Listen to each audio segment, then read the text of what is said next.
The Senate is now under pressure to deliver a coronavirus stimulus proposal before Christmas and also before the end of the year.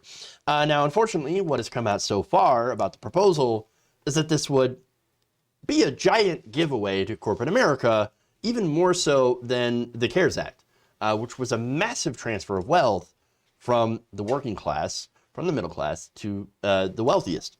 Now, this was published in the Daily Poster. And so it's an excellent article. I'll link it in the description, but let me read some of it.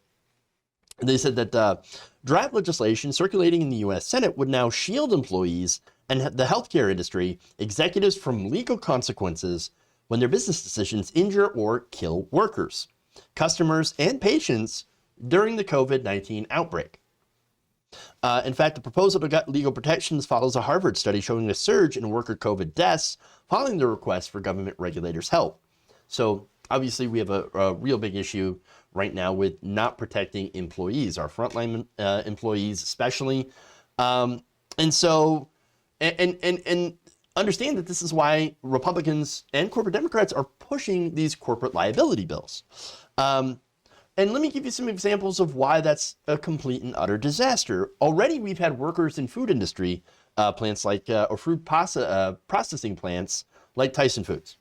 So many of these workers have come down with coronavirus cases, so much so that they've had to shut down some of the plants because of safety concerns, because there was such a massively high infection rate. Now, I talked about that story. It turns out that the bosses knew that this was happening. They knew and they didn't care. They actively took bets on the number of people who would get infected by coronavirus. I mean, it's just really, really nasty, disgusting stuff. And in the wake of that, of course, Mitch McConnell and the Republicans made corporate liability, which would strip away workers' rights to sue the company for unsafe working conditions, such as in those Tyson plants, as part of their so-called coronavirus stimulus package, which doesn't really involve any sort of stimulus. I mean, you could understand maybe with Republicans going, okay, here's what we're going to do. We're going to do a $2,000 a month UBI, all right? And we're going to do some unemployment benefits, but in return, you got to give us corporate liability for the next year. I mean, that's still not a great deal, but it's a good, it's much better than what we're getting. Because Mitch McConnell's like, oh, you know what I'm going to do? I'm going to push corporate liability, and we're going to have no stimulus checks. We're going to have no UBI. We're not going to cancel rent. We're not even going to give money to the states. We're going to give you tiny, tiny little bit of unemployment benefits, but that's it. And then we're going to give massive corporate liability. And you're going to take it and you're going to like it, or else I'm going to block literally everything. And so understand that, like, if Republicans keep the Senate after the Georgia runoffs, that's it. We're not getting any coronavirus stimulus relief. None. Just none. Now, there's more. The Huffington Post reported on Monday that Democratic Senator Joe Manchin is now joining GOP senators in backing corporate immunity legislation because, of course, right, it's Joe Manchin. A draft of the legislative language obtained by the Daily Poster includes provisions that would shield companies from all coronavirus-related actions retroactively for at least 1 year or until the pandemic is over. So if there are cases that are like going on right now, if this passes, all those cases would be immediately dismissed. Gone. Okay. There's more.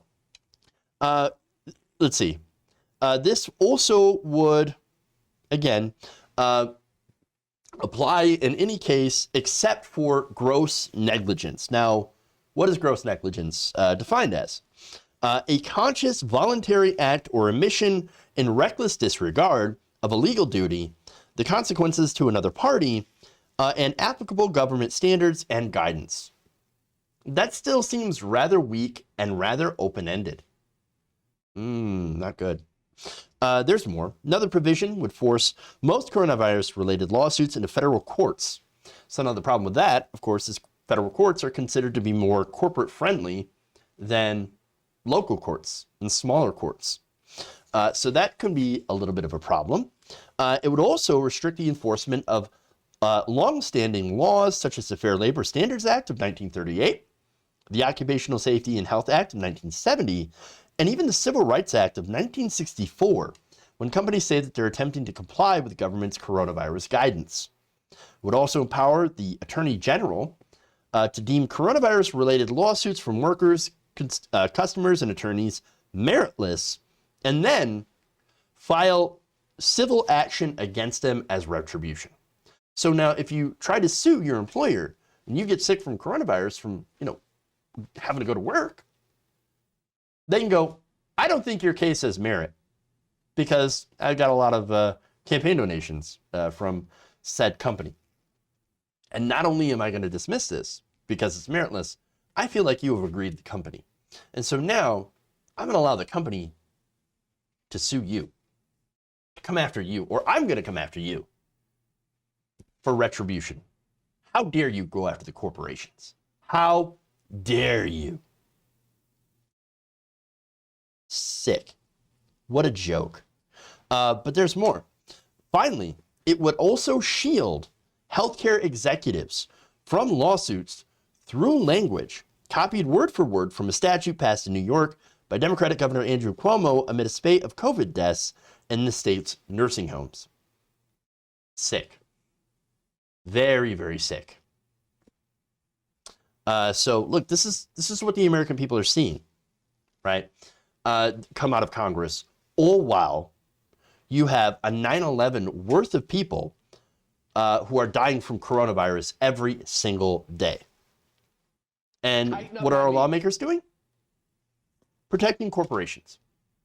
It's sickening. It's disgusting. So now, are there some provisions for regular people?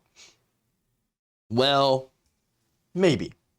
Lawmakers released a separate $748 billion COVID-related proposal that includes some expanded unemployment benefits, an extension of the Paycheck Protection Program, which, by the way, has very little oversight, as we have seen millions and millions of dollars end up going to large companies, chain stores, and even to Joel Osteen and others.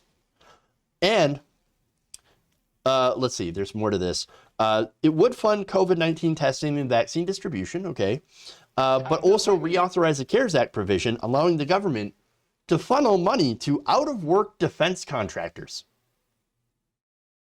Oh, great. Awesome. There was no $1,200 stimulus checks, which right now you've got Bernie Sanders and Senator Josh Hawley that are pushing for. So no, look, Josh Hawley, I don't trust the guy. For one, he's a Republican. Two, he's one of those fake populists. But if he wants to sign up and work with Bernie Sanders in order to get a $1,200 stimulus check, I don't care if the guy's planning to run for president in 2024. It's the right policy, so I'll take it. All right. That said, only $188 billion of this, by the way, is actually new stimulus money. The rest is just money that didn't get used in the CARES Act. So there's that. Now, according to Politico, Representatives Josh Gottheimer and Tom Reed, the co-chairs of the House Problem Solvers Caucus, are pushing to combine the two bills into one $908 billion proposal. So overall, this is terrible. It's garbage. What are you doing? And understand, to me, this is what failed governance looks like. Okay, I think we're a failed state. While every other country has supported their citizens with up to 80% of lost wages, Americans have received one $1,200 check, not even all of them, in order to last us about 8 months. We've been hung out to dry. And you all know it. Small businesses, by the way, have been screwed over. Why? Because all the money, as I mentioned before, went to big businesses that didn't need it. You had Joel Osteen, who runs a mega church, receive $4.4 million in Paycheck Protection Program funding. You even had a football player, I forget his name, get all this money. I mean, this is just the final step in the robbery of this country. First, guarantee immunity for corporations, then send everybody back to work, back to the mines. And if you die of COVID, well, we've got no recourse, no standing, no choice. How is this not slavery? But it's different. Yes, it is different. It's wage slavery. And that's one of the differences here. Okay. Well, look, at least you're getting paid though. But yeah, but it's not enough to survive. It's not enough. Look, the people in the front lines that are going to be affected the most, on average, make around the minimum wage, $7.25 an hour. Okay, restaurant workers, people in meat packing plants, which are overwhelmingly immigrants, and people of color, they end up getting hurt the most by this. Okay, and also other so-called low-skill jobs. They are the ones who are going to get hurt the most and have the most to lose. And they can't afford to not work. And that's the issue, right? If you don't work, you don't eat in America. Because the government has just decided not to take care of its citizens. And so you have to go to work to pay your bills because you have no money coming in support from the government. You get sick with COVID because your boss doesn't give a damn about you. And well, that's a sad day for you. That's America in a nutshell. How is that for freedom? If you enjoyed this video, please give us a like and share with your friends. You can subscribe and help out the channel by becoming a patron. It's patreon.com/Jeff Waldorf, or you can become a channel member as well by hitting the join button below.